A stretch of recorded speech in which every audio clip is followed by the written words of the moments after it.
Masuk. Masuklah. Masuk lah. Masuklah. Yelah, fine lah.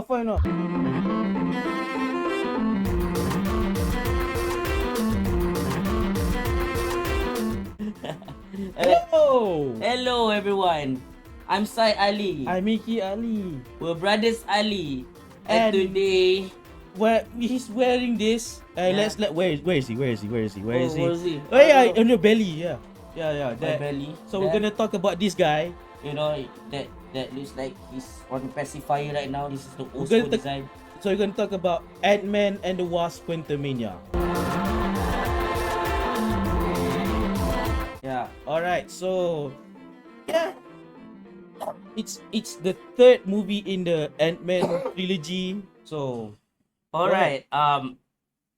Of course, because it's Marvel, just like Star Wars, you go in looking at the reviews, yeah, and it's kind of sad to see. I mean, all that I saw was Rotten Tomatoes because that's what I go at for my observation. Not to see them as a trusted resource. yeah. More like an observation of how things are, and it's so sad to see that there are a lot of critics who hates on the movie. Yes, Rightfully so. If you hate on the movie, that is fine. I also agree with the criticism. Yeah, But at the same time, are you just saying it because you totally hate the movie, or it's because your company says that they hate the movie, and your friends from the other companies, from the other journalism and review outlets say that it's a bad movie? That's partly on the critic side, and then there's the side of the audience. Yeah. Where the time I look at it was like 44 critic score, and then 80 on the like audience score. yeah, And when you click on the comments from the audience, then there are these contrarians that like, like the critics, they are lying to you. This movie is great, go watch it. But it's not though. Like, the movie is not great. It has Not. its flaws. So now there are these plebeians who are just there to say, oh, because they hate it, I love it, and you should love it too. If they rate it low, I rate it high. Like, come on, man. Let's have some actual discussion and be true to yourself. Is it good? Is it bad? Or is it just mid? In this case, I think it's kind of mid. yeah. But I kind of enjoy it still. I mean, there are still worse movies out there. Like, believe it or not, the worst MCU movie, in my personal opinion, is Ant-Man and the Wasp. That movie is so damn boring. Right. Now, talking about Quantumania. Yeah. Okay, of course, I said that, so I think definitely way better than Ant-Man and the Wasp. Yeah. And I tell you why. Because the namesake, like the namesakes, and then I put like a cube there. It's not just like Ant-Man and the Wasp. I mean, like this Ant-Man and the Wasp. You know what I mean? And then there's also the Wasp, which is not the Wasp. Yeah, I will get to that. Alright, so this movie I think is pretty fun. Yeah. And from the consensus, I think I know why people kind of don't like it. But I will get to that later on. But for what I can say right now is that the movie is kind of like typical in the way that it is designed plot wise. I mean, you kind of know how things are. I mean, like the way they start things off is a little bit different, but then it's like similar to how I Shrunk the Kids. How they go into it. But then like in the middle, it's like, I've seen this 1,000 times before. But you can't just blame Marvel for that. Other people do it too. So if you're bored of it, it's like you're bored of most of movies in general. Because we're always gonna follow the structure of the hero's journey, and also the 3 act structure. So Yeah. you know what's up. We all know what's up at this point.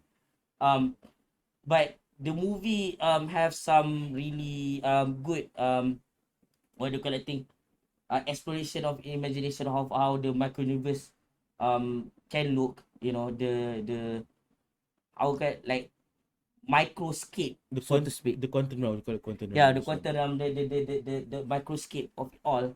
It looks yeah, very relative to what we might have thought of, like amoebas and viruses and things like that. But yeah, unfortunately, this is from my eye. Okay, when I saw someone reviews when it says it's unfavorably compared to the masterpiece by Robert Rodriguez, Spy Kids 3D. Oh god. Yeah, it was compared to the unfavorably, but I can see where they're coming from because sometimes the fidelity is like it's not there. I mean, they were trying to make an entirely new scape, microscape in the MCU, but because of the nature of the place, they have to make it almost entirely from green screen and CGI.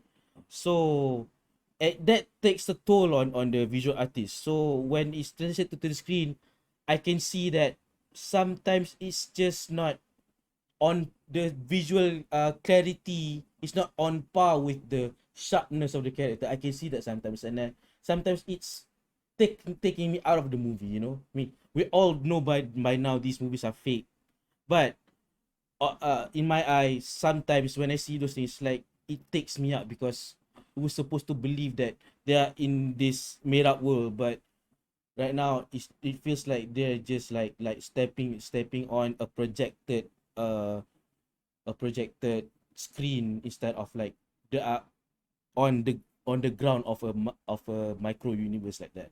So that's just me nitpicking.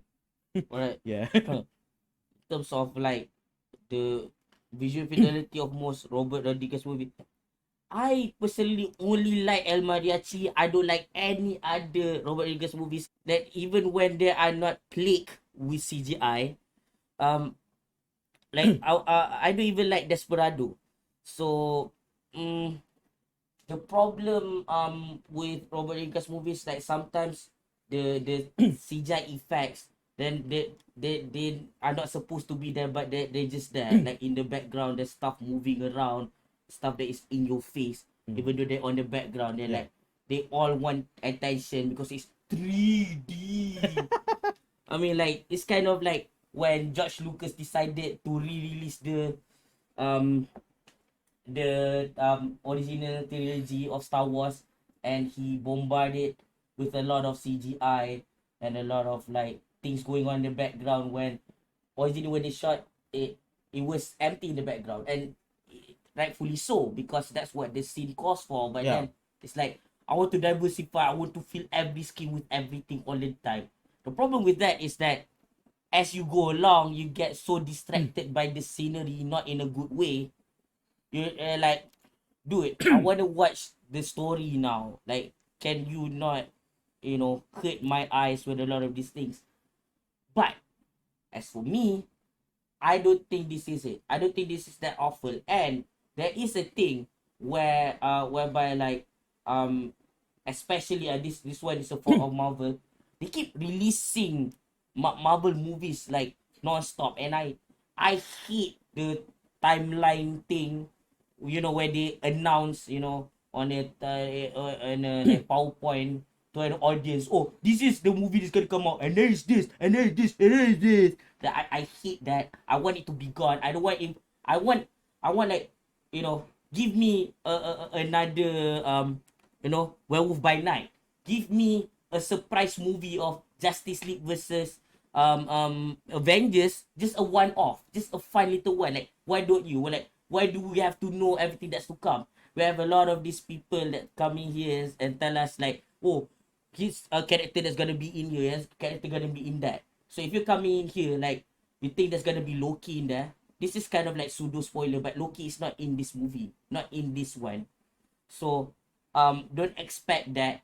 Some people even say like, oh, Spider-Man should be in Multiverse of Madness. That I don't disagree. It's just that from the scope of the way the movie is presented, they can't even do Doctor Strange's world, like, let Yeah, alone yeah. including Spider-Man in there and maybe the other Avengers. Okay, now back to the topic at hand. When it comes to the microscape, um to me, I think it's done pretty well comparatively to projects like She-Hulk, for example. Like, it doesn't matter if that's meant for streaming and it's a TV series only. What matters is that you should, release things finished. If it doesn't look finished, guess what? It needs more time in the oven. Like, let it cook. And I'm not saying that this is the best. I mean, this is not Avatar, man. The blue Avatar. This is not that. No way. Cannot be, because of the nature of how many movies are being released. Like, what, 3 movies at least every year by Marvel. Yeah. And in that rate, it's kind of impossible for them to release it like Avatar. But to me, this is good enough, Again, like, compared to their own work, like She-Hulk, that's terrible. This is one of the good ones. So to me, like, they can make it even better that even he can enjoy. People like him can enjoy it if they let it cook. Like, you have to find a balance. You have, like, at one point we have to keep releasing movies, but at the same time, we have to let it finish. So I think, in my opinion, you should have these other heroes that are like lesser known, that doesn't need CGI. For example, you can do like the Defenders movie or something. Yeah. Or the Avengers, why can we have the Defenders, right? Yeah. So Daredevil is already in it, They might as well make that movie first. Movies that don't require CGI. Yeah. So when people like Jason Statham, for example, can't handle CGI because it's too good for Marvel, like, you can release that first. You can focus on that first and let the visual artist, have be given enough ample time to actually finish the work. So maybe more people can enjoy, how the world is designed. Okay, now when it comes to the story, I think it is pretty cut and dry. It's more like, we see like a bad guy. Bad guy does, Bad things. bad things, and then good guy find other good guys and they team up and then fight bad guy, and good guy wins. You know what I mean? Yeah, That's yeah. oversimplification. And again, he can say that that's like every movie ever. Yeah. Almost movies like this. So let's talk about something that I actually want to talk about. The characters. Yeah. Okay. Since you was talking about the part where some of the things looks like unbelievable or like unfinished, this is where it works in its favor. Segue to the characters. So, as you know, Marvel is a comic publishing company, right? So it's a cartoon per se, right? Yeah. So, yeah, I've been waiting for him to come, and he came, and he conquered my heart. And his name is MODOK. And surprisingly, the identity was, I did not expect this to be the identity of this, the MCU's version of MODOK. He's actually Yellow Jacket from the first Iron Man movie. It was That's like spoiler-ish territory, but dude, like, everyone watches this movie at yeah. this So point, it's called the character's they called. already know. Yeah. Yeah, the way MODOK is designed, I was kind of like angry that I thought he was over designed. Because at the first time you would saw him with his like face mask. And, by the way, me, Sai Ali, I don't watch the trailers. I hate them. Just like I hate the timeline thing, the PowerPoint presentation of what movies can come next thing. I don't like it. So when I saw the costume first on screen, I'm like, he was very angry. I was kind of angry. I was disappointed. Like, they're gonna do like a robot thing. But then when the face opens up, I just like that it looks wacky. It's supposed to look wacky because it's MODOK. Thank you for making it so wacky. I love it. I'm like, thank you. You remembered that your comic book movie. Thank you. You look so horrible and I love it. Yeah. That's what MODOK is all about mostly. Of course, when I think of MODOK, I think of a menacing yet, like infatuating face. Like Mark Hamill or Bryan Cranston or something. But this is okay too. When I say this is okay too, what I mean is, come on, man. Like, they already introducing this concept, the multiverse. I don't think this will be The Modok. the Modok. There's gonna be more Modoks with different, you know, Interpretation of the yeah, like even acronym the acronym, yeah, the MODOK can stand for anything. will can for something else. Yeah. You know, I personally want the version of Modok where he's like the savior of AIM. You know, he's like the emergency leader for AIM when they lose their ranks.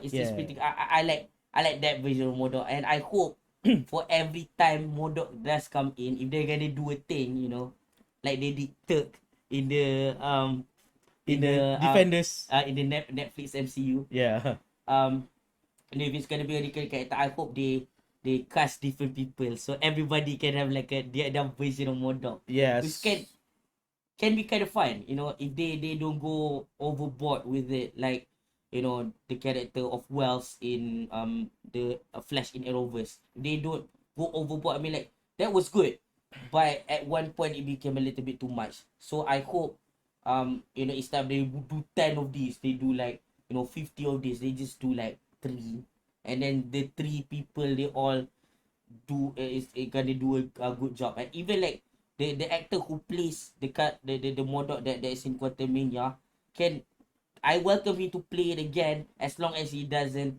like isn't like, he doesn't come with the same characteristics. Like, it's Yeah. a different person Yeah, altogether. I like this characteristic on this one, this version of Modok. Yeah. It's like longing for attention. Like, because he never gets the recognition he deserves as as his original self, Yeah. as a human self. So right now it's like, look at me, I want to be the a-hole, please notice me, senpai, I'm an a-hole, please. Like the transformation is surprisingly believable too. Like how he becomes and, like that. and he has an arc. Yeah, so I didn't expect that from this Modok. So kudos for making Yeah, this Modok. I like when they do this in Far From Home, and I like it when they did Quantumania. So now let's talk about two things that you don't really like, the characters that you don't really Alright. like. Go ahead. So like my cousin did go watch it, and he kind of hate the character Cassie Lang, and surprisingly, I don't hate the character at all. I think Yeah. like everything she does, kind of resemble like what a teenager would do. Yep, You know, yep. like acting up and try to make a change. You know, because her entire idea of like living is doing something with life, which is like the most generic thing ever, but she thinks it's So profound. Casey Lang is played by Catherine Newton, who previously was in some movies. I remember her in Pokemon, Detective Pikachu. She was in there. Yeah, Okay. alright. Oh God! Oh my God! Alright, let me get back to that. Alright. I triggered your memory, huh? God. Okay, so Okay, right, go ahead. like, so she's like kind of angry with her father for not doing more with life. Like, he's just going around signing the book about him, you know, saving Yeah. the world and all that. And Which then you can buy. he You yeah, can you can actually buy surprise him it. by in real life. Right. You want to hear the voice of Paul Wright, a Go guy ahead. who's like 53 and looks that good. He looks better than me. I'll go and Alright. buy Continue that with thing. Casey Lang. Right. So like she says, that is not living. You know, that is just living in the past. Yeah. What about now? What are you doing now? Are you gonna save people now? Are you gonna do something about your life? So to me, you can see it in two different perspectives. You can see it in a perspective, and you can see it as the in Scott's perspective. For one, he just want to slow down. He kind of want to settle down. Yeah. Because he's been separated from his family for so long. You know, the 5 year gap and all that. And the blip and everything. The blame everything, and you know, the end game thing and whatever. So because of all that, he just wants to settle down and just live the rest of his life with his family, and he wants them to be safe. That's why he doesn't want to go near the danger.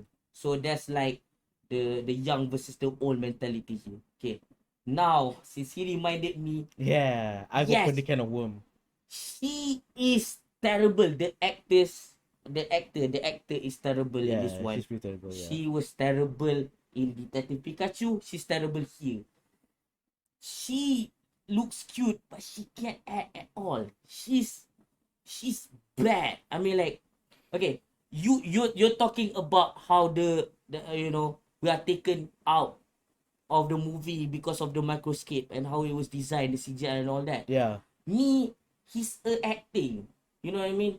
Like Yeah. every time she reacts to stuff, it's like, look at me, I can do faces, and behind me there's like a, screen, it's just like a streamer, like a streamer and overreacting to stuff. That's right here. Terrible, Yeah, that's right terrible here. actor, but otherwise a decent character. But on the other spectrum, oh god, Yeah, let's talk I about. don't like Janet Van Dyne in here. Yeah, yeah, yeah, yeah. Okay, here's a trope that I'm sick and tired of. Everybody does this, not just MCU. Oh, especially in the Rovers. Oh, yeah. Oh, Oh, oh, oh, oh, like yeah. This. I, you know, I Yeah. didn't tell you. They keep it secret. I keep it secret for you to protect you. What? If you want to protect someone, you tell them about that thing so they're gonna be ready for when it hits. Yes. Which in this case is Kang the Conqueror. When he comes, what he is, Yeah, it's. I for what mean, he is, like yeah, yeah, yeah, yeah. they can like counter him in some way if they know who he is and what Yeah, he is. yeah. But not knowing is not helping. So therefore, you're doing the opposite. You are hurting your family by not telling the truth, by not giving them a heads up. You're not protecting them. And Janet Van Dyne protected them by not telling them anything. And it's a terrible decision. I mean, look what happens in the movie, man. Okay, so when I say that that's the namesakes, okay, when it comes to the Wasp, the old school Wasp in terms of like Janet Van Dyne here, she's not really the Wasp here. She's just Janet Van Dyne. Yeah. I mean, she fights. She does a lot of fighting. There's a lot of like a scene of her escaping. There's a lot of people being captured in this movie, Yeah. and a lot of getting out. She in particular get captured like 3 times, and she got herself out of it all the time, which doesn't explain how she got captured in the first place. But anyways, yeah, she can hold her own. But she's just Janet Van Dyne. She's not the Wasp. But yeah, on the contrary to the old school Wasp, the old school Ant-Man is Ant-Man in this one. Oh, It's like yeah. it's very Michael Douglas, man. I mean, they got Michael Douglas to be Hank Pym. I mean, like it's like all so perfect casting, and then to see him like being the Ant-Man that we couldn't see, but now we do. It's like he's commanding the ants and everything. Like it's like it shows that he knows that he really loves ants. Yeah. He And- really loves ants. Yeah, he says that multiple times too. And then, like in contrast to his wife, okay, the problem with like Janet, on top of me not liking the character, I also think that Michelle Pfeiffer kind of like, just signing a paycheck on this one. That she's Yeah. not there.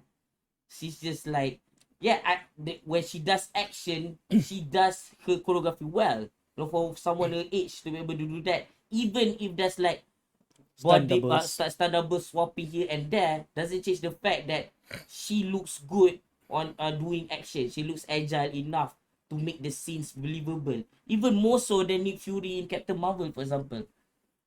But like in terms of acting, speaking, reacting, And enjoyment in set. Michael Douglas has it in spades. yeah, Yeah. communication, all that. Yeah. Michelle Pfeiffer is just phoning it in. Michael Douglas, yeah. Right. The thing is too, I commend Michael Douglas for this because it's easy for him to say, "Oh, I'm old. Like I didn't like live in the world that has this technology, that all this CGI and all that, all this thing, Yeah. this green screen and everything." And like, I don't even have to try. They just pay me because they want me, I want them. So who cares? I just take my money and go home. Yeah. But no, he actually tries acting. Like he's actually good in this event. Yeah. Like yeah, kudos to him. And he adapts to the technology. Like even more so than the actor who plays like Casey Lang. Like he's even more believable with the CGI than that character is, the actor is. Yeah. And eventually she's serviceable as the Wasp. And and Paul Rudd is, being the charming Paul Rudd that he is Yeah. as Scott Lang. I mean, they had good chemistry in the first movie, Yeah. but it drops in the second movie. In the second movie, Yeah. there's no one to punch. Yeah, You know, no, not it's and totally the Wasp sided, yeah. It's too siding the Wasp. I mean, Yeah. the Heavy movie's on- so boring. Here's the Ant-Man and the Wasp review. The Ant-Man and the Wasp, get this, should be called the Wasp. Think about it. It's Ant-Man and he's the main character, and the Wasp is helping on the side, you know. And then in the second movie is the Wasp as the main character, and Ant-Man is on the side. It's basically a psyche in his own movie. So You know? let's call it the Wasp. Yeah, it's fine if you're doing Abang Lu Fadil or something, because his character is designed to be the sidekick. But the second movie, man, Ant-Man barely does anything, and even though he's a sidekick, it's not like a boy wonder and the kid crusader dynamic. There's no Robin and Batman here. This is just like Robin doing the whole thing, Yeah. which is like kind of weird. At least you talking about Damon Wayne here, like, okay, back to my point in here, they're like very complementary to each other. Yeah, they fix the The part. chemistry is Yeah. back. Yeah, the So chemistry is to back. speak. Yeah. You know, there's like later on, she comes back for him, and I think that's is a beautiful small redemption up there because it is a nod to how, you know, Hank Pym kind of feel to come back for Janet Van Dyne when she goes subatomic and she was lost for 30 years.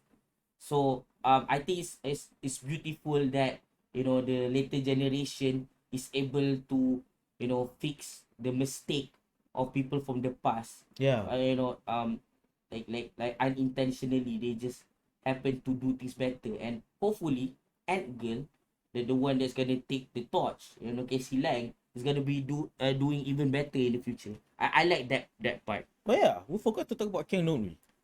Oh, Jonathan I didn't Majors forget. as- I saving the best for last. So go ahead. What's up with him? Alright. Yeah. So Jonathan Majors. Jonathan Majors. Okay. The thing about Yeah. Jonathan Majors, the sexiest human being so far, because he's in everything right now. So yeah, go ahead. I have to shield for him. He's a good looking man. Yeah. and I'll say this Elba, not him. A contender. Let's call him a contender. Yeah. Okay. Alright. Go ahead. So Jonathan Majors, okay, I'm gonna draw a comparison to another Disney movie because this is Disney. Like the entire sequel, the terrible sequel trilogy, played by Adam Driver, the character Kylo Ren. I don't think Adam Driver did a bad job. In fact, I think he carried the whole thing. Yeah. Like it will all fall apart if it wasn't for him.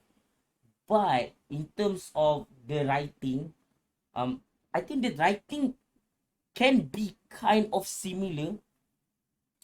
It's just that Adam Driver just slant like a little bit too much on the side of how the writing is intended. What I mean by that is, like, I draw another example, like where you look at Breaking Bad, for example. The character was supposed to be a straight shooter, but then Bryan Cranston, the mad lad that he is, he decided to insert some hell in it. You know what I mean? Hell from Malcolm in the Middle. So it's kind of like funny there, you know, when there's the flies and he's overreacting, when there's like something off about the table, he kind of fixated to fix it, even though he's actually on a visit to wait for his brother-in-law to recover from a really you know, big event in the hospital. So it's like when you draw comparison like that, I don't think Adam Driver does enough in the sense that he add more of his prowess as an actor. For he doesn't do enough for his character in particular. Like, to me, yes, there's the, you know, there's the screenplay, the script, and everything like that. But the actor has also to since they're acting the character, they have to insert some sort of like they have to have some kind of input on how the character is to be played. And if you go a little bit too much on the direction of the writing, and the writing is not done well, you're like acting a little bit of an to an extreme. What I mean by that in this case, like some people did say that Adam Driver as Kylo Ren is a little bit too whiny. It's like an emo boy and all that, Yeah. and it shows. And again, it's not Adam Driver's fault. It's just that maybe because he that's his big shot. I mean, it's Star Wars, right? Like that is his big break, as it turns out. Also, he like seemingly tries to be a good boy and just follow the script, where the screenplay, whereby he can change it a bit so he can put more spectrum to, so he wouldn't be too whiny. He's also kind of like, I don't like this, but I'm gonna take control. You know, not just take control later on when the plot tells him to. Is when he's going in the direction of being whiny, he's more like actiony than he is, you know, talky. You know, like he's more action and then talk. Okay, now back to Gentle Mages as Kang the Conqueror. He does, you know, look like he's whining. Sometimes he's like angry and all that.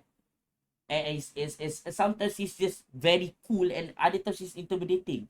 So as you can see here, there's ranges of, you know, like there's multiple ranges of his acting here. Yeah. And to me it is important, especially when you do an origin movie. So essentially, this may be the third foray of Ant-Man and the Gang, but this is our introduction to Kang the Conqueror.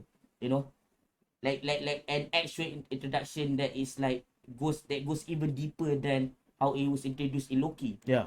So in this one, I think like Jonathan Majors is able to harm the character in such a way that you can see that in different situations he's able to handle it with some kind of authority, but in other times he can be like he can tone it down a bit so he can communicate better. Like for example, when he was stranded and he's in need of some help from Janet Van Dyne, they're working together to fix his power source to his shape. In that case, he knows how to listen. He knows how to like how to you know, enact camaraderie in a sense. You know, Yeah. he's know how to be in the same level as Janet, like peer to peer. Like we are at the same level. They're both scientists. They're trying to figure out how to fix a scientific problem. But then, as soon as he is in power, when he got back the source of his you know, the of his abilities, he became more authoritarian, but at the same time he's still firm. He still say, yeah, I promise to bring you back to your family, so let's go back. And it's very firm at that. It's being fair. It's not being tyrannical, at least not yet. And it's just like being a friend and also like a human being, a disabled who keep his word. You know, but then when it comes to the time that she rebels because she found out, you know, the person that he is through the visions, that's when like he becomes tyrannical. Yeah. It's like, now fam, like I'm trying to help you out, do you solid, just go back to your family and call it a day. Now you want to stop me, you helped me all this while to get that thing fixed. Now you're taking that away from me. Like Jonathan Majors does a great job, you know. So Into that. Jonathan Majors, so he may not be as nuanced as his Creed co-star Michael B. Jordan as Killmonger. But he may not maybe as nuanced, but his acting range for the character that he is in this one. I like the way he's balancing the acting and his backstory pretty well. Yeah, I mean, despite not being as deep, has a deeper motivation, and that makes in a broader sense, but acting wise, he does, he's very serviceable for what he's doing, for the character that he's doing. Think about the character Kang. And I'm not gonna pretend I already know this. I later on research he's human. Like Kang the Conqueror is human. Is the suit that makes him like powerful, and also the technology that is attached to his ship that can travel between different time space and time. That's how he does his conquering. So um Kang the Conqueror, how his suit works, from my understanding, is he can do whatever his mind wants him to do. Like I can draw comparison to a character like Magneto, for example. He can manipulate matter, right? He can do metal bending. But there has to be metal present in there. But when he does his metal bending, he need to focus on that. Similar to like, in Avatar, Legend of Aang and Legend of Korra. They have to like focus before they can move around the elements. So they like, if they're not like, they can attack just a few enemies at a time. If someone else that is not in the peripheral attack, they have a blind spot there. And then you have another character that is kind of similar, but in a way kind of like an archaic and ancient version of Kang's technology. Iron Man. Oh, um Iron Man, for example, he his suit is very good, but in the MCU version, where he wants to fire things like so you need to charge it up a bit. And then if you don't know, Tony Stark have zero combat combat ability. So what he does is, he give his suit is an auto targeting system. So when he goes toe to toe with Captain America, for example, he's able to one up Captain America, not because he's like a more powerful fight, like the more valiant fighter than Captain America. No, it's because his suit already collected a lot of combat data from combatants of a lot of any kind. And at that point that he puts into his database, so he's able to auto aim whether it's shooting or punching. But when it comes to Kang the Conqueror, he doesn't have to do that. He can just think it, and it happens. Like, bend that thing, go away, disintegrate. That's how advanced the technology is. And because of that, that's where the power comes from. So later when his, suit is kind of exposed by Ant-Man, that's why the fight is kind of like even. When it does become uneven, it's not because of his suit now. Now because of his what do you call it, martial arts ability. So he also knows some kind of martial arts to protect himself. Unlike Ant-Man, who just put on a suit and just throw some punches. So it's more like a street fighter type of deal. Whereas Captain America is like actually trained, same as Kang the Conqueror. So that's how he fights. That's why he's so powerful, because he can just think it and it happens. so yeah, this is. I mean, at some point, we all know deep down this is a blockbuster roller coaster. Martin Scorsese was right. So to connect to what he said, I enjoyed my ride. Yeah, But yeah, that's it. I just enjoyed my ride. I got, it's serviceable is what I'm saying. It's not like, it's not the it's not the best Marvel movie. It's not the worst. It's a Marvel movie. But on okay Marvel movie at that. yeah. Talking about the consensus, I think like why people don't like this movie in particular is because there's not much action in it.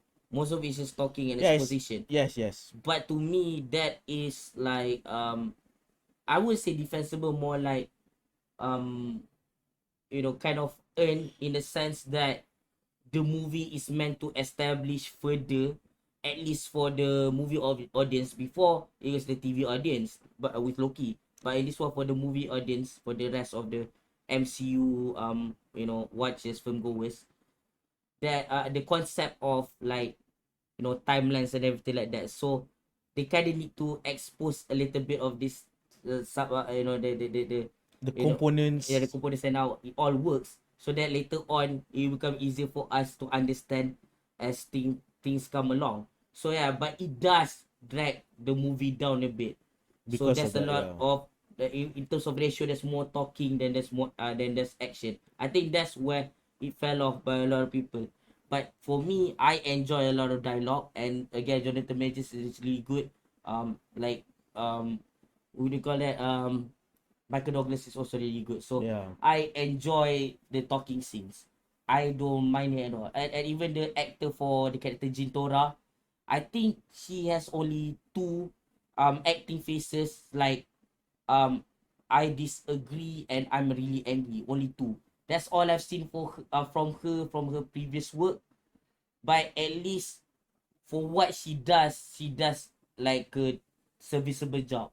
No, compared again to character you know, the actor for Cassie Lam, for example. You know, and Michelle Pfeiffer was just there for a paycheck, as it seems. Yeah. So plugging it in, I think in terms of enjoyment, personal enjoyment, I think the movie is a 6.5. But in terms of like you know, trying to be objective, the movie itself, in terms of how it's presented, I would say a 5 out of 10. So Yeah. Mine is, I'm gonna go his route. My enjoyment level was 7, but as a movie, it's, yeah, it's 6.5 for me. my tolerance is higher than most MCU fans, because I've seen a lot. I've seen Cloak and Dagger, I've seen Runaways, and I've seen Humans. So yeah, I watched all of them. Yeah, he watched all of them. Maybe I didn't Yes. finish, you know, some of them, but I do watch them when I have the time. And I, for some reason, even She-Hulk and everything like that, I'm still able to find some kind of enjoyment, and so is the case in this one. Yeah. So that's just me. But in terms of the consensus, which I think applies to most of us, like 99.9% of us, um, yeah, like I think you can skip this one Yeah. and just wait for a Disney Plus release and watch that just to keep up. I think Yeah. the way people are able, the people are gonna feel about this, for people who haven't watched it, I think it's similar to the Eternals, meaning that it's like a catch up homework, you know. Yeah. So yeah, so this is a good start for phase 5. At least we get everything as flesh are set up for things to come, but that's just it. It's too much setup and too little actual movie. So I can get why people get riled up about it. So but still, you can watch it. It's fine. It's a watchable experience still. Okay. I think we said everything that we need to say. I don't think there's anything to discuss. So I don't even mind if there's no comments on this one. But if you want to say something, you can say something. Yeah, Yeah, go ahead. we're out. We're out, man. We're out and peace out. Don't keluar. Peace. Bye bye. See you.